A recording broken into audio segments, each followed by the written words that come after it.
Hey guys, Chad here with the Reptile Rangers. Now me and Christina's here today at the Kernersville Reptile Zoo, and she's going to tell us about a really cool lizard. Check this out. So this is the Crested Gecko. They're also known as an eyelash gecko. If you can look real close, you can actually see they have little eyelashes on the top of their heads. Now, this gecko has something called taillessness. Now, I'll talk about that in just a second. These are a nocturnal lizard. They'll come out sometimes during the day, but mostly they will come out at night. So a lot of times they'll eat fruit that will fall when different animals have eaten things and they leave crumbs behind. That's in the wild. They'll also eat insects, different kinds of bugs. In captivity, they do Pangea.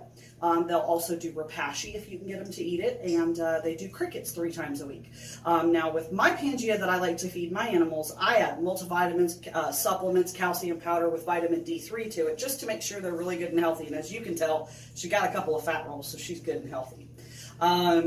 They are ideal lizards for first-time pet. Again, going back to the taillessness. So what happens is if they get too stressed out when you first get them, or if you scare them, or if you're trying to help them shed and they don't want you to, they'll actually drop their tail. It's a natural defense mechanism against predators. Kind of like a lot of other lizards, they'll drop their tail. Their tail is still alive. The only difference is with a crested gecko, they never grow their tail back. So they actually have something called a frog butt. They'll poke you with it because they think it hurts, but it actually tickles. Crested geckos are a lot of fun. They're known as an ectotherm, which means that their body temperature varies with their environmental temperature, like most reptiles. With that being said, they'd like ideal temperatures anywhere from 78 to 82 degrees during the day, because again, they mostly sleep, and then at night they can handle low 70s. If out in the wild it happens, they can survive in the low 60s, but obviously it's not an optimum temperature for them. They love to climb, they love to jump, they can stick to almost anything. So I'm going to show you guys how to feed these things. This is kind of fun. So they get about 4 to 4.5 inches pending, you gotta let go of me, Tigger,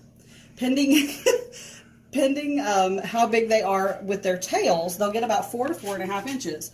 Now this is Pangea. This lovely little girl likes her watermelon mango. Let's see if we can get her to eat some. There we go.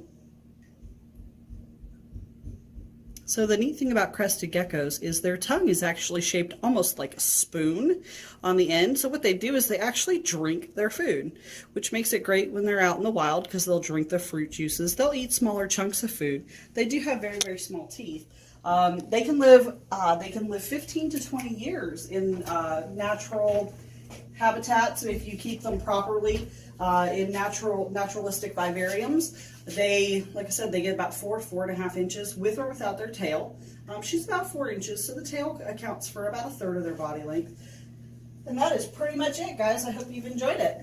Hey guys, I hope you enjoyed this little segment about crested geckos, a beautiful little lizard that's really, really popular, especially with the ladies because of those eyelashes. Hey, come check us out at Reptile Rangers, the YouTube page, or reptilerangers.tv. We'll either see you at the zoo or we'll see you on the next episode. Later.